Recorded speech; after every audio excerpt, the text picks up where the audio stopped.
இன்னைக்கு நம்ம சீம்பால் ரெடி பண்ண போகிறோம். அதுக்கு ஒரு கப் சீம்பாலுக்கு 1/4 கப் சுகர் எடுத்திருக்கேன். அப்புறம் ஏலக்காய் பொடி, கொஞ்சம் சுக்கு பொடி, பெப்பர்.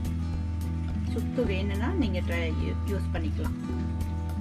எல்லாத்தையும் உள்ளே போட்டுட்டு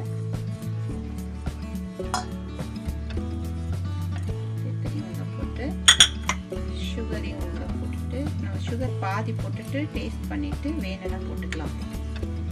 சுகர் வேணுமா இருக்கு. இது வந்து ப்ரௌன் சுகர்.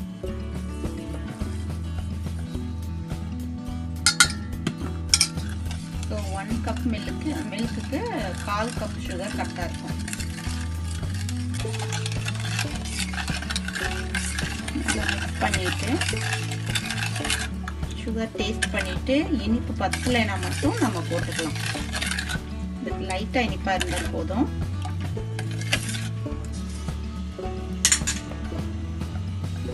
இதில் வச்சு ஒரு 20 மினிட் இட்லி வேகிற மாதிரி ஸ்டீமில் வெந்தால் போதும்.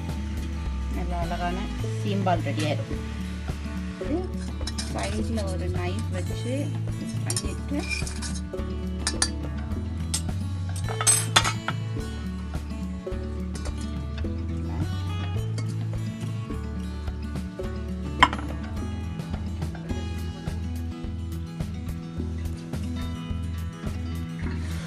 இந்த வீடியோ உங்களுக்கு பிடிச்சிருந்தா லைக் பண்ணுங்கள், ஷேர் பண்ணுங்கள், ஹாப்பி குக்கிங் சேனலுக்கு சப்ஸ்கிரைப் பண்ணுங்கள்.